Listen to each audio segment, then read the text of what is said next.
അസ്സലാമു അലൈക്കും വറഹ്മത്തുള്ളാഹി വബറകാതുഹു. ബനു ഖുറൈളക്കാർ ഈ യുദ്ധത്തിൽ പങ്കെടുത്തിരിക്കുന്നു. മുസ്ലിങ്ങളുമായി അവർ ചെയ്ത കരാർ അവർ ലംഘിച്ചിരിക്കുന്നു. മുശ്രിക്കീങ്ങൾക്ക് വേണ്ടി അവർ യുദ്ധസഹായങ്ങൾ ചെയ്യാൻ തയ്യാറായിരിക്കുന്നു. ഈ വിവരങ്ങളെല്ലാം ഉറപ്പുവരുത്തിയതോടുകൂടെ ഇത് മുസ്ലിം സേനയിൽ വലിയ സ്വാധീനം ചെലുത്തി. എന്ത് സ്വാധീനം എന്നറിയാമോ? വളരെ പ്രയാസകരമായ അല്ലെങ്കിൽ നിരാശാജനകമായ ചില സ്വാധീനം.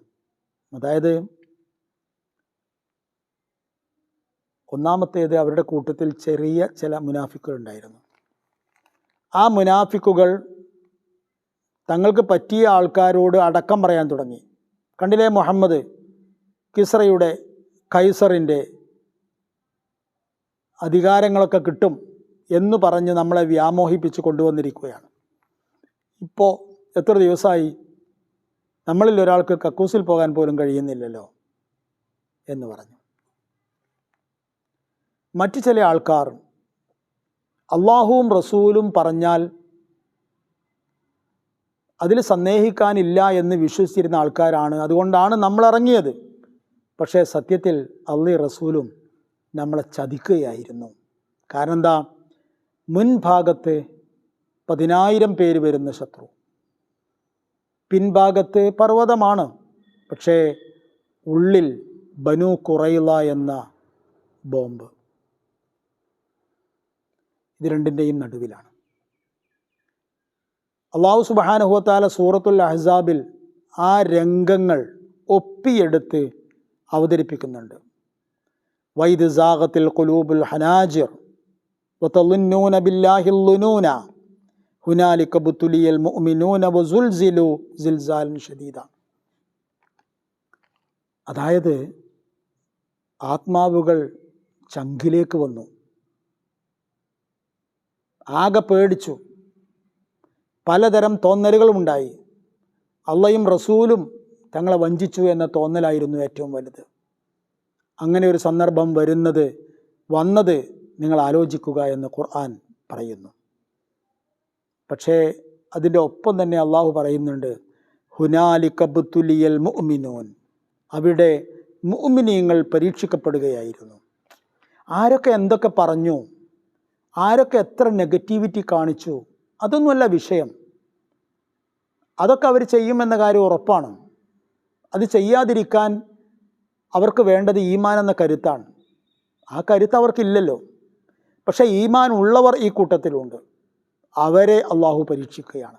ഈ സന്ദർഭത്തിൽ, അതായത് ഭയത്തിൻ്റെയും ഭീഷണിയുടെയും നിരാശയുടെയും ഈ സമയത്ത് മുഅ്മിനീങ്ങൾ, യഥാർത്ഥ വിശ്വാസികൾ എന്ത് നിലപാടാണ് സ്വീകരിക്കുന്നത് എന്നത് അതിന് വേണ്ടിയിട്ടാണ്. മുനാഫിക്കീങ്ങൾ പലരും വന്നു. ഈ പറച്ചിൽ മാത്രമല്ല, ചിലവർ വന്നിട്ട് പറഞ്ഞു, നബിയെ, വീട്ടിലാരുമില്ല, ഞാൻ ചെന്നില്ലെങ്കിൽ അവിടെ ഭയങ്കര പ്രശ്നമാണ്, അതുകൊണ്ട് ഞാൻ പോട്ടെ. ചിലവരെന്ന് പറഞ്ഞു, നബിയെ, എനിക്ക് വേണ്ടത്ര സുഖം തോന്നുന്നില്ല, ഞാൻ പോകട്ടെ. ഇങ്ങനെ ഓരോ ചെറിയ കാരണങ്ങൾ ഉണ്ടാക്കി ആ കാരണങ്ങൾ പറഞ്ഞുകൊണ്ട് യുദ്ധമുഖത്ത് നിന്ന് രക്ഷപ്പെടാനുള്ള ഒരു ശ്രമമാണ് അവിടെ നടക്കുന്നതെല്ലാം.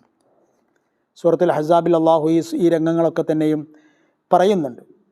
ആ സന്ദർഭത്തിൽ മഹാനായ റസൂലുള്ളാഹി സ്വല്ലല്ലാഹു അലൈഹി വസല്ലം തങ്ങൾ അവിടെ ഈ കാര്യങ്ങളെല്ലാം നേരിട്ട് കൊണ്ട് എന്തായിരിക്കണം, എങ്ങനെയായിരിക്കണം അടുത്ത നീക്കം എന്നതിൽ നിരീക്ഷിച്ചുകൊണ്ട് നബി കിടക്കുകയായിരുന്നു. നബിയെ സംബന്ധിച്ചിടത്തോളം നബിയുടെ വേദന എന്താണ്? ഈ സത്യം, പരമമായ ഇസ്ലാം എന്ന സത്യം, അത് ലോകത്തെത്തിക്കാൻ എല്ലാവരെയും യുദ്ധം ചെയ്ത് തോൽപ്പിക്കണമെന്ന് ഈ പ്രവാചകൻ ആഗ്രഹിക്കുന്നില്ല. അങ്ങനെ പല ആൾക്കാർക്കും തോന്നുന്നുണ്ട് യുദ്ധം ചെയ്യാന്നുള്ളത് ഒരു നിർബന്ധമായ കാര്യമാണ് എന്ന്. ഒരിക്കലും അങ്ങനെ ഈ പ്രവാചകൻ ആഗ്രഹിക്കുന്നില്ല. ഒരു യുദ്ധം ഒഴിവാക്കാൻ വേണ്ടിയാണല്ലോ കിടങ്ങുണ്ടാക്കിയത്. മാത്രമല്ല, പല കൂട്ടങ്ങളുമായിട്ട് നബി സല്ലല്ലാഹു അലൈഹി വസല്ലം തങ്ങൾ കരാറിൽ ഏർപ്പെടുന്നതും അതിന് വേണ്ടിയിട്ടാണ്. അപ്പോൾ നബിയുടെ മനസ്സ് അപ്പോൾ ചിന്തയിൽ ആഴുകയായിരുന്നു. ആ ചിന്ത സത്യത്തിൽ അള്ളാഹുവിനോടുള്ള ദുആയായിരുന്നു.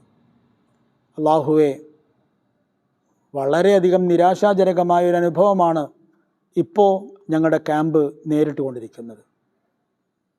ഞങ്ങൾക്കിപ്പോൾ ഒരു പ്രതീക്ഷ കിട്ടണം.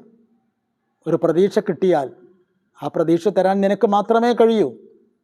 നീ ആ പ്രതീക്ഷ തന്നാൽ മാത്രമേ ഇനി അവശേഷിക്കുന്ന സത്യവിശ്വാസികൾ തളരാത്ത ഹൃദയവുമായി മുന്നോട്ട് പോകാനൊപ്പമുണ്ടാകും. അതുകൊണ്ട് നീ തുണക്കണേ, നീ സഹായിക്കണേ എന്നായിരുന്നു പറയാതെ മഹാനായ നബിയുടെ മനസ്സ് പറഞ്ഞിരുന്നതും തേടിയിരുന്നതും. അതേതാനും നിമിഷം മാത്രമേ വേണ്ടി വന്നുള്ളൂ. നമ്മളെപ്പോലെയല്ല അള്ളാഹുവിൻ്റെ റസൂൽ. അവർ അള്ളാഹുവിൻ്റെ ഹബീബാണ്. അള്ളാഹു അവരെ ഒരിക്കലും ഒരുപാട് മുഷിഞ്ഞ് ചോദിച്ചുകൊണ്ട് തൻ്റെ വാതിൽപ്പടിയിൽ നിൽക്കാൻ അനുവദിക്കില്ല. പെട്ടെന്ന് തന്നെ വേണ്ടത് നൽകും.